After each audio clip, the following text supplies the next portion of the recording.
Doncs fora aplaudiment per ells dos, sisplau, que s'han quedat molt i ja estan.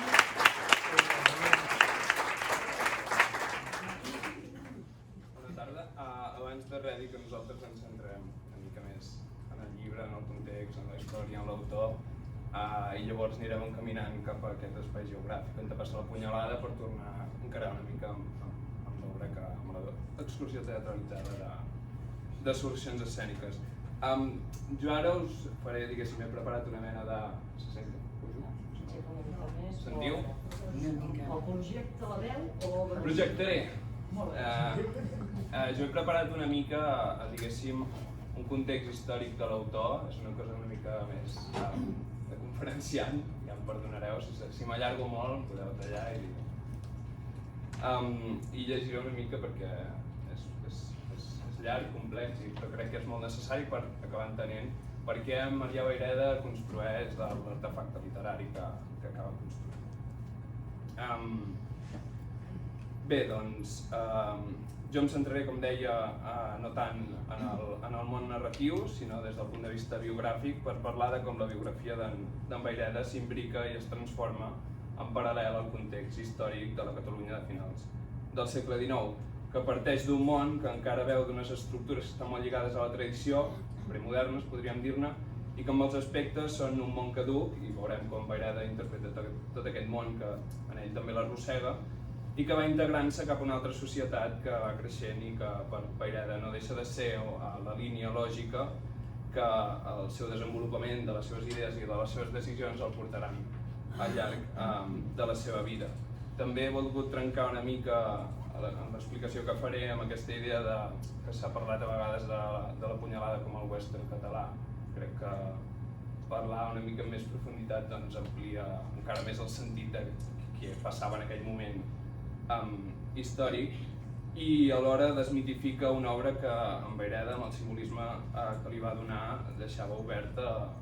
a moltes vies de possibilitat. I després, quan hagi fet tot això, l'Ot, com ja he dit, parlarà més de les anècdotes, de l'espai geogràfic, geològic i narratiu de la punyalada. Per començar, aniré des d'allò més general fins a allò més concret per tal de comprendre això, el context de l'obra. En Vayreda, com a autor literari, el situem en els anys finals de la Renaixença. A la seva etapa entra de ple amb el modernisme a Catalunya i són els darrers anys d'aquest romanticisme català de la Renaixença que ha evolucionat i que ha arribat a la seva maduresa. La Renaixença va ser un moviment romàntic de Catalunya, però que no l'anomenen així romàntic ni els mateixos escriptors perquè volien, diguéssim, defugir d'aquesta etiqueta ben sovint. L'etapa literària de Vayreda, que comença a finals, és bastant tardana, com veurem, perquè Vayreda neix el 1853, però comença a escriure diguéssim, a partir del 1890. Veurem que va en paral·lel a com es va gestant aquest final de la Renaixença, que ja està gairebé consolidada, però en el qual li manquen encara per treballar, diguéssim, o per acabar de consolidar dos elements principals. El primer, diguéssim, que és la llengua, encara que s'hagin fet publicacions i traduccions al llarg del segle XIX, per intentar superar, diguéssim, aquest ideal il·lustrat que venia, diguéssim, francès, on la superposició de l'oficialitat s'interposava, diguéssim, a les llengües vernacles, però que alhora, com ja he dit, havia guanyat terreny al llarg del segle XIX amb publicacions com O de la Pàtria, d'Aribau, les tragèdies de Víctor Balaguer o el poema que coneixen tots de Canigó. El segon element, si el primer era la llengua, el segon és aquesta idea pròpia de Catalunya, o sigui, la gestació del que va ser la consciència nacional en totes, diguéssim, les branques del saber i de com al llarg d'aquest segle XIX es va construir. O sigui, aquest és el marc i Vayreda, diguéssim, neix i creix en aquest marc i veurem com es desenvolupa. Per comprendre aquests dos fets de la llengua i diguéssim, la consciència nacional, no em vull remuntar al clàssic 1714, la idea de nova planta, sinó que em vull fixar més en les idees que durant el segle XIX estan en disputa i que apareixen un cop l'absurdisme, diguéssim, comença a caure. És a dir, la formació dels estats-nació, el concepte de l'home, de l'individu, la idea de ciutadania, és a dir, Vayreda neix, viu i creix en la tensió extrema d'aquest romanticisme latent, el seu és de caràcter catòlic i conservador, que no vol deslligar-se d'aquesta idea d'home que encara està molt vinculada a la naturalesa, és a dir, de la naturalesa en tant el lloc on ha nascut i de la naturalesa en tant que el lloc on Déu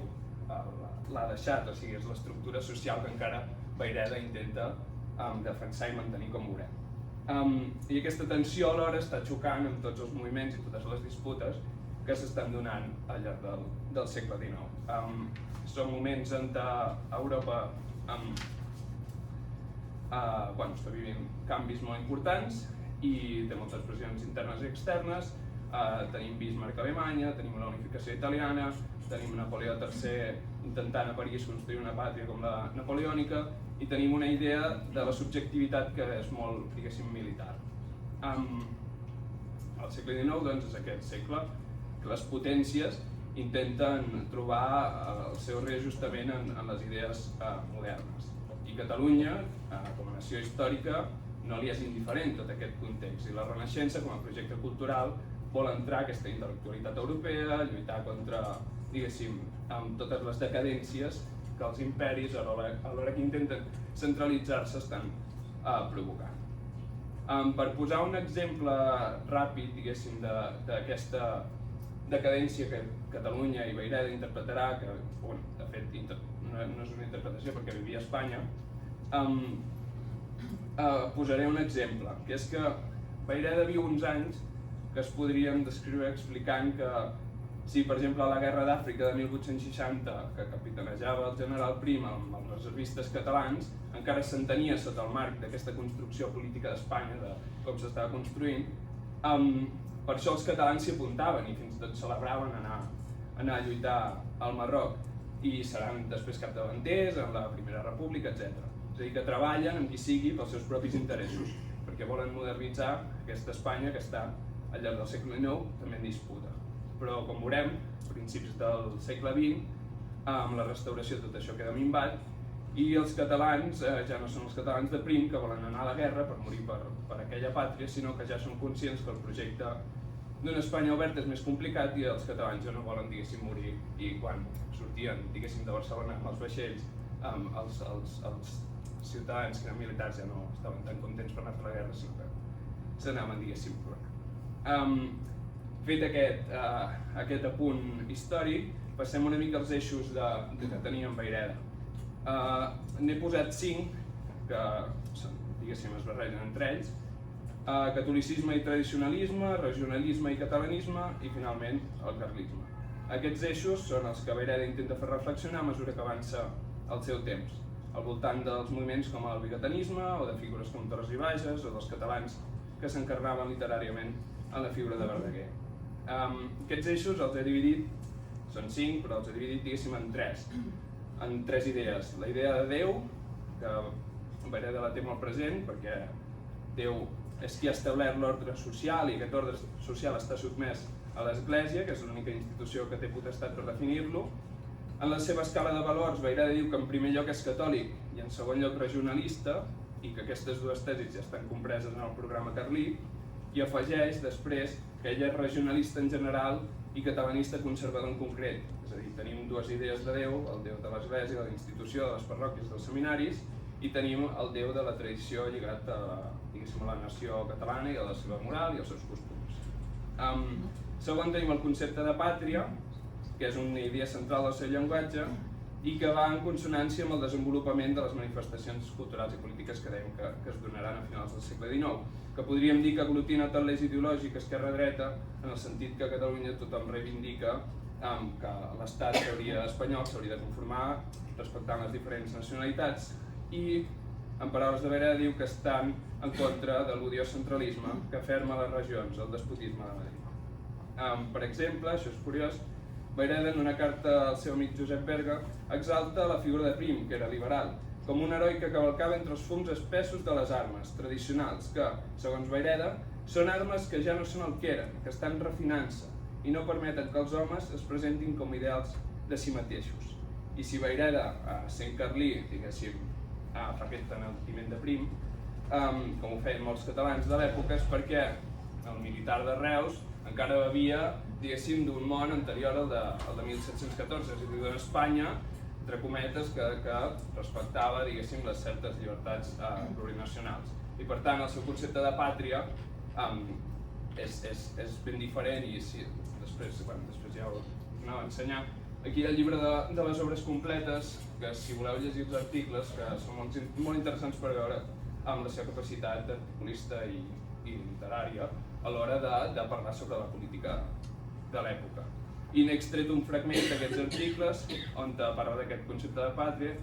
i diu: crec que ens hem mantingut catalans contra tot senzillament perquè no podem ser més. Déu ens ha fet d'una sola peça i de tal manera que no podem ser més del que som. I o hem de prosperar com a catalans o bé estem destinats a desaparèixer confosos entre els despulles de races més inferiors. El dia que aquesta veritat es generalitzi, estarem salvats. Ja veieu que el llenguatge també és de l'època, parlar de races i història. I en tercer lloc, si teníem Déu, pàtria, tenim el rei. Vayreda diu que ell és un soldat del rei, però és un soldat condicional, perquè sempre i quan el rei juri diguéssim, els seus deures davant qui li està prestant els seus serveis i la seva defensa. Per això la disputa, diguéssim, de la monarquia a Espanya del segle XIX té tanta complexitat, perquè encara, i més pels carlins com Vayreda, aquesta idea del rei que està lligat a un concepte de terra, de quina era la sobirania, qui tenia la sobirania, per això costa tant d'equilibrar amb aquestes forces, diguéssim, a dintre d'esta nació, perquè hi ha moltes idees de rei que encara estan incrustades amb les idees de furs, de privilegis, de les lleis del Principat, dels fueros bascos, etc. Ara sí, ja he acabat aquesta part una mica més densa, ara vaig a la part més biogràfica, ja veurem que és més amable,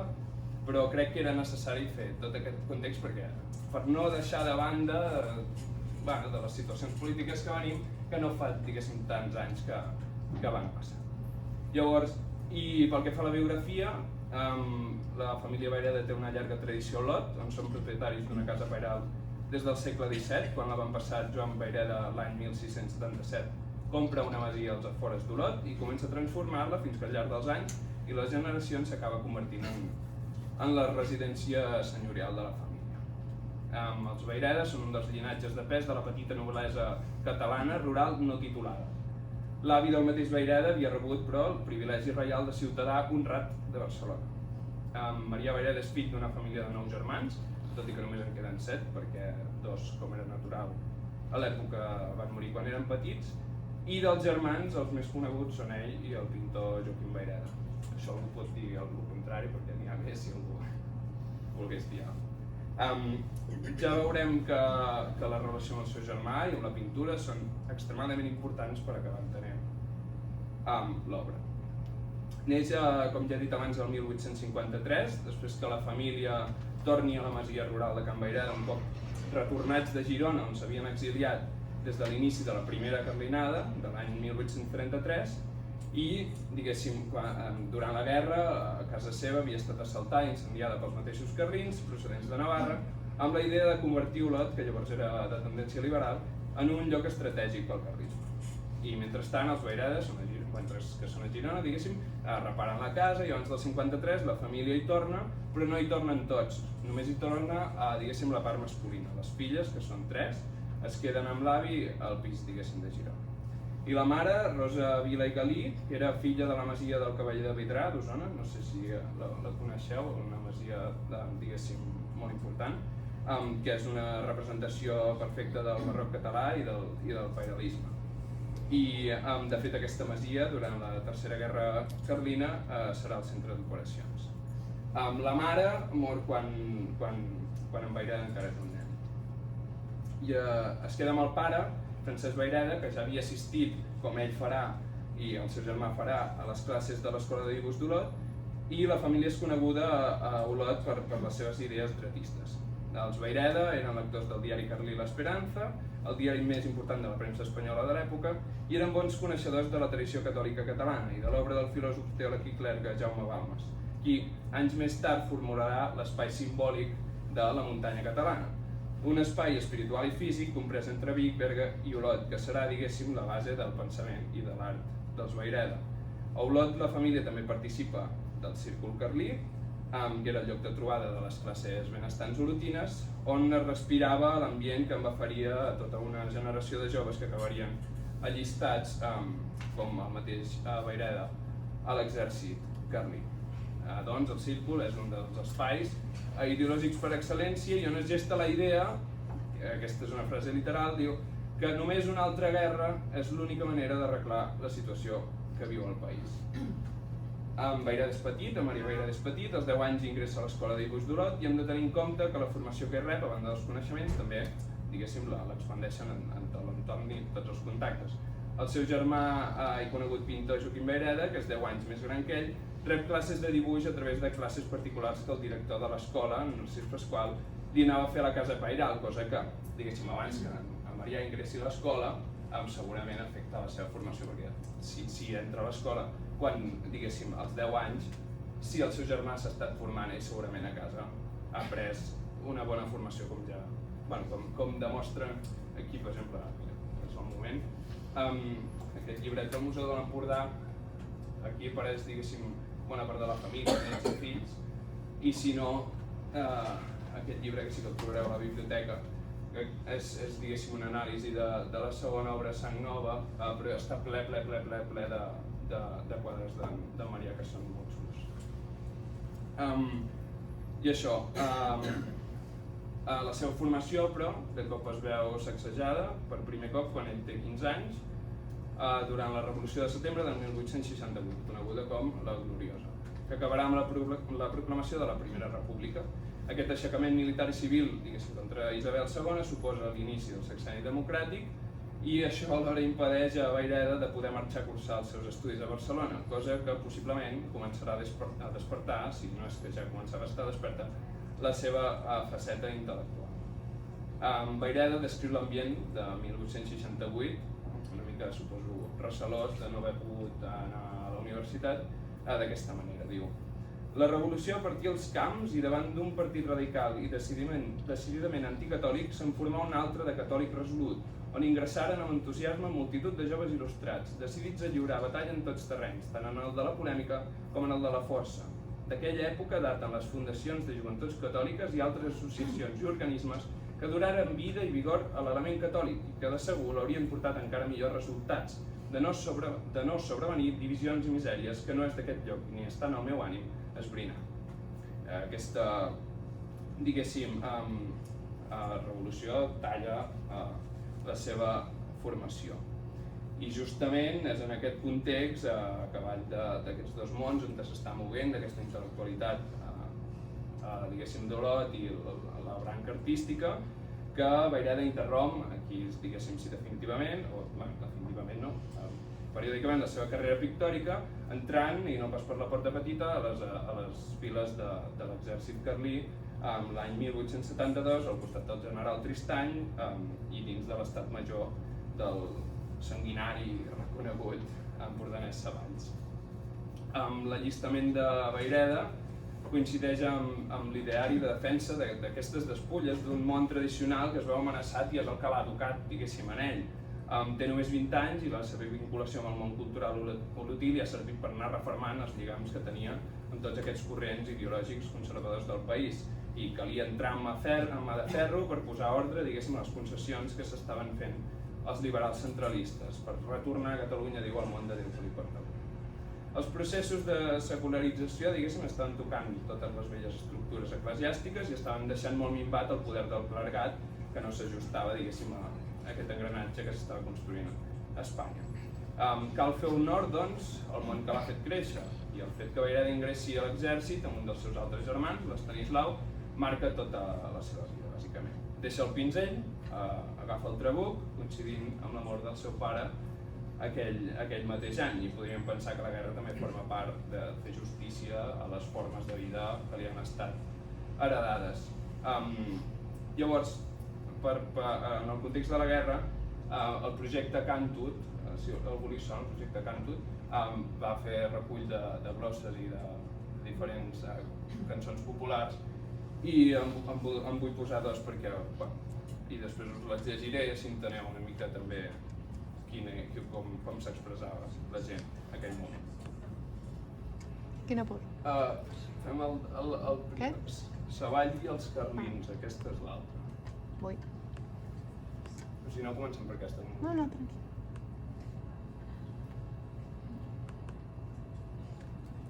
Savall sortir de França dient que és mando del rei. Ha vingut a Catalunya sols per posar-ne la llei. Se'n va cap a Mieres, diu que ha de tenir consell. Ja l'esperen molts nobles que el volen seguir en ell. I tenim, diguéssim, la part important que és, diu, se'n va cap a Mieres, a Valls, diu que ha de tenir consells, ja l'esperen molts nobles, és a dir, parlant d'aquest antic món que el volen seguir en ell. I llavors l'altra, que a mi em va semblar molt divertida perquè és molt irònica i se'n fot una mica dels capellans i dels frares d'aquella època. Capellans i frares, si voleu estar salvats, haureu d'anar a la guerra amb els cavalls agregats. Encara que hi aneu, tampoc no guanyareu, diners del pressupost mai més en cobrareu.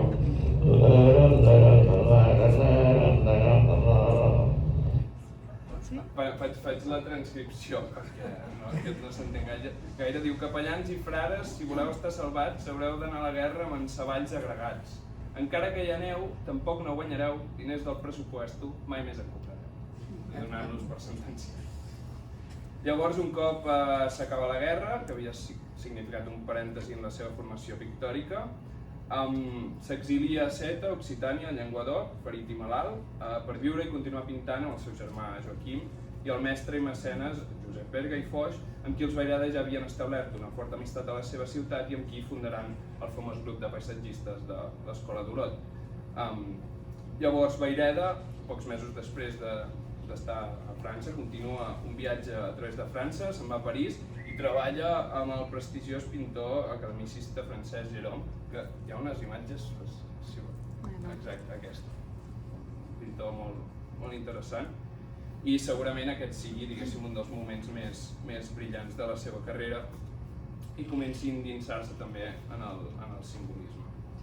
En tornar de França, aquest cop sí, es pot desplaçar a Barcelona per acabar la seva formació a l'Escola de la Llotja, sota l'ambient d'un dels impulsors de la Renaixença, Milà i Fontanals, qui havia recuperat els romances catalans i havia contribuït a la gramàtica catalana il·lustrada, com també del pintor Claudi Lorenzale i els corrents de l'historicisme natzarè. Diguéssim, aquesta etapa on ha tingut una formació esplèndida i podríem definir una frase seva de Sant Nova que diu: l'art és una manifestació de Déu i Déu està per tot. O sigui, està en el seu millor moment. Torna a Olot, això és l'any 1879,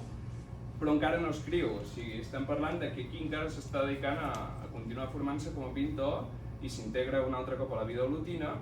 però podem pensar que ell ja fa temps que ha començat a conrear dintre seu la seva literatura. Durant aquests anys de 1880 exposa quadres a diverses galeries, exposicions a París i a Barcelona, mentre que el moviment cultural d'Olot i de la muntanya catalana està agafant molta embranzida i el sistema cultural català, diguéssim, s'està obrint pas després d'aquest segle marcat per la pobresa i per les guerres.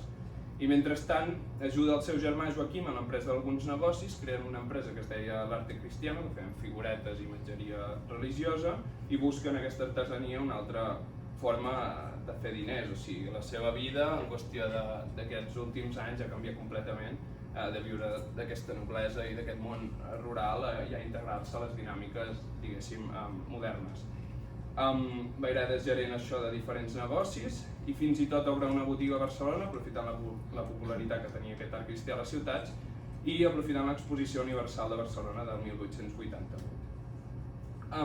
Olot, a diferència de la imatge, diguéssim, carlina que se'n pot tenir, havia sigut una ciutat que tenia un potencial industrial però que havia quedat bastant afectada per la guerra. Pensem que durant la Revolució de 1868, Olot, la Federació Olotina de la Primera Internacional, havia arribat a tenir 1.200 afiliats i era la quarta més important del país. I llavors no serà, diguéssim, fins després de la derrota de l'última carlinada que tots aquests conservadors i tradicionalistes s'han d'adaptar, diguéssim, a un món que s'està accelerant de forma brutal. Llavors, durant aquests anys, amb el seu germà Joaquim funda el Centre Catalanista d'Olot i es vinculen a la Unió Catalanista. Ja estem veient com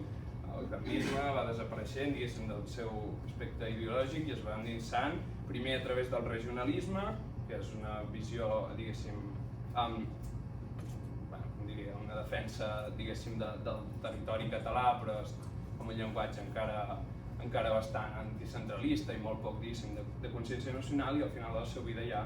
s'anirà integrant cap a un catalanisme molt més conservador. Diguéssim, amb la decadència de l'imperi espanyol, que s'exemplifica l'any 1898 amb la pèrdua de Cuba, això dona via lliure a aquest món català i, de fet, Vayreda, que havia començat escrivint en castellà, s'entén que era una qüestió bastant normal perquè la llengua de difusió durant, diguéssim, el segle XVIII i el segle XIX a Catalunya havia sigut el castellà, diguéssim, la llengua de difusió cultural. Llavors, a partir de la dècada de 1890, quan ell definitivament comença a escriure, és quan, diguéssim, la Renaixença ja ha fet tot el seu desenvolupament al llarg del segle XIX i es comença a revertir la situació i es dona impuls a tot un sistema cultural català que ja s'ha consolidat i del qual Vayreda participarà. És llavors quan comença a publicar en diaris com l'Olotí i el seu àlbum literari,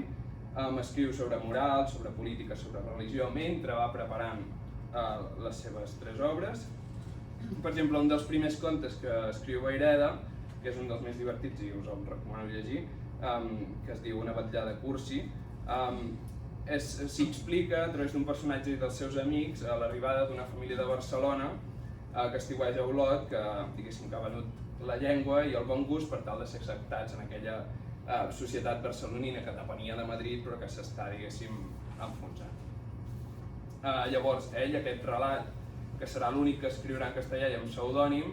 pocs mesos més tard el tradueix en català i això.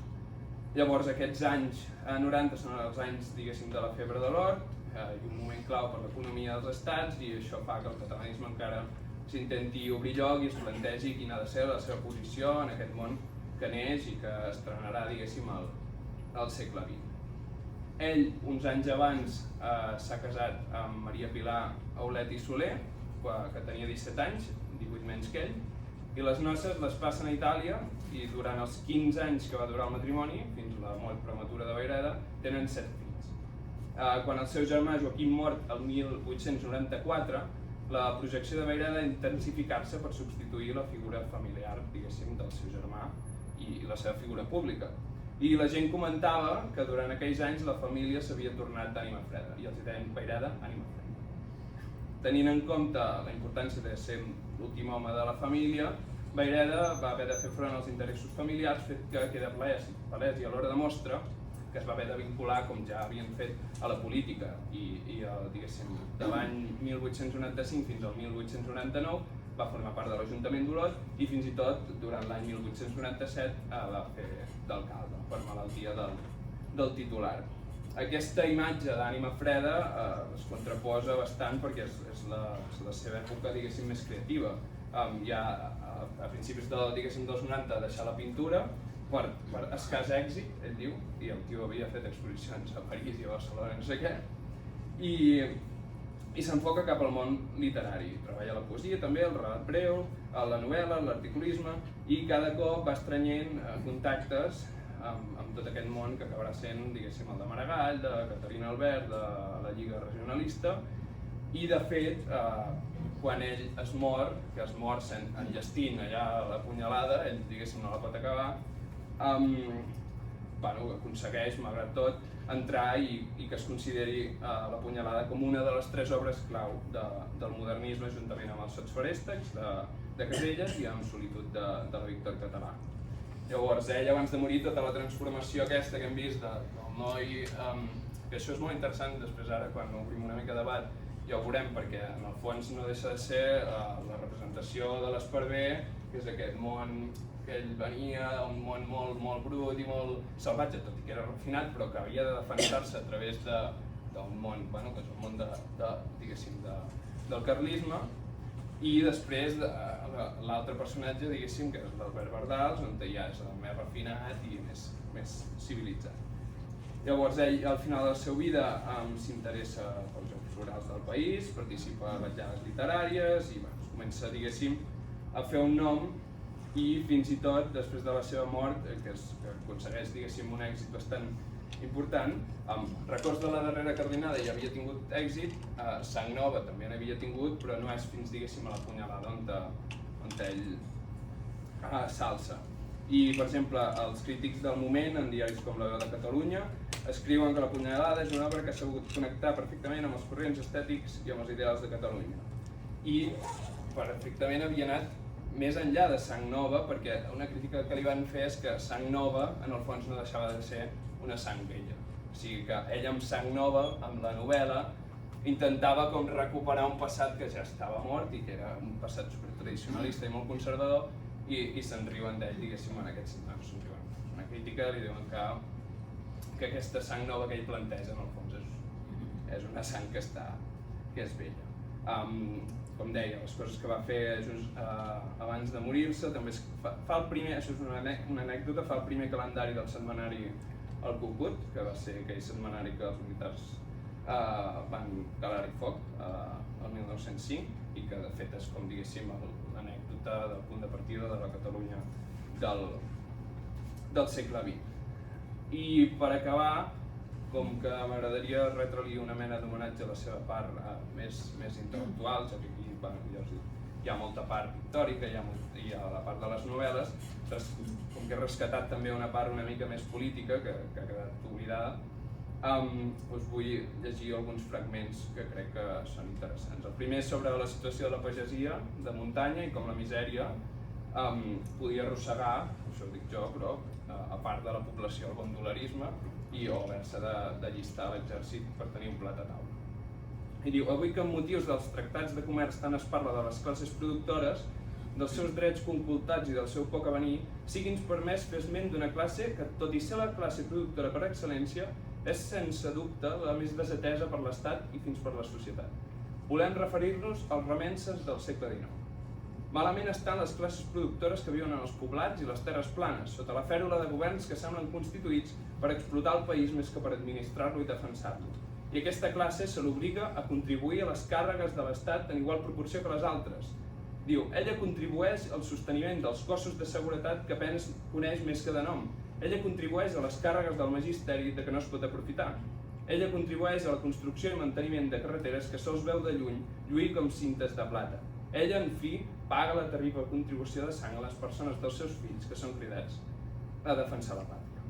O sigui que veiem que venia d'aquest món, però tenia unes ambicions també cristianes i diguéssim, progressistes en aquest sentit. Llavors he agafat un altre fragment on ell, diguéssim, lliga això a la tradició religiosa catalana, amb